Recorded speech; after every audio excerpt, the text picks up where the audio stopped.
Chapter 2. Lehi takes his family into the wilderness by the Red Sea.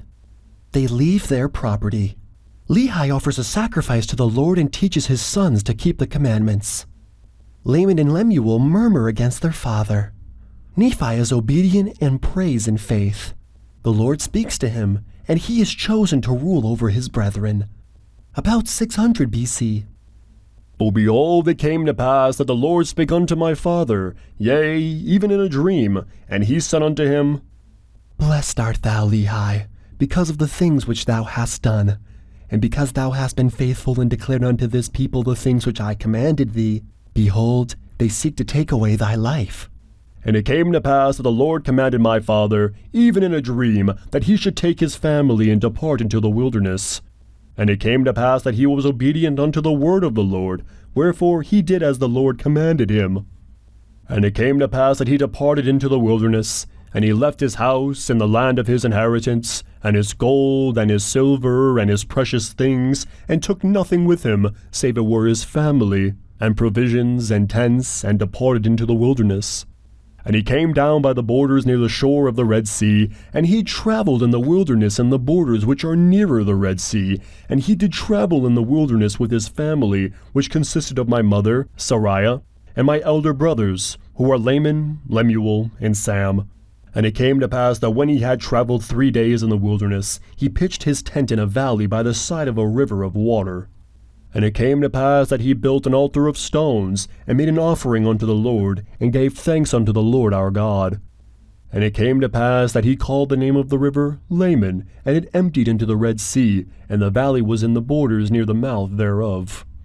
And when my father saw that the waters of the river emptied into the fountain of the Red Sea, he spake unto Laman, saying, O that thou mightest be like unto this river, continually running into the fountain of all righteousness.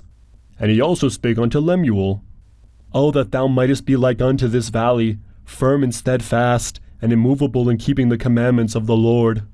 Now this he spake because of the stiffneckedness of Laman and Lemuel, for behold, they did murmur in many things against their father, because he was a visionary man, and had led them out of the land of Jerusalem, to leave the land of their inheritance, and their gold, and their silver, and their precious things, to perish in the wilderness. And this they said he had done because of the foolish imaginations of his heart.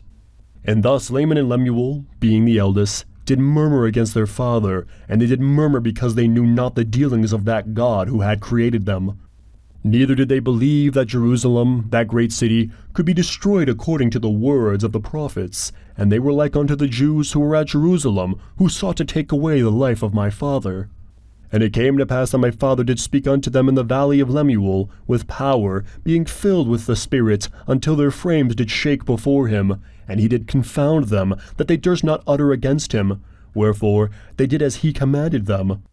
And my father dwelt in a tent.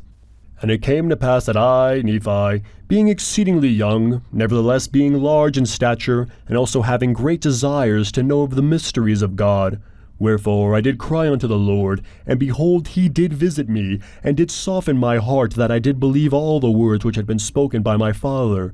Wherefore I did not rebel against him like unto my brothers. And I spake unto Sam, making known unto him the things which the Lord had manifested unto me by his Holy Spirit. And it came to pass that he believed in my words. But behold, Laman and Lemuel would not hearken unto my words, and being grieved because of the hardness of their hearts, I cried unto the Lord for them.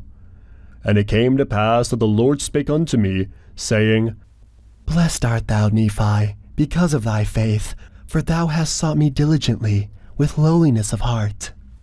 And inasmuch as ye shall keep my commandments, ye shall prosper, and shall be led to a land of promise, yea, even a land which I have prepared for you.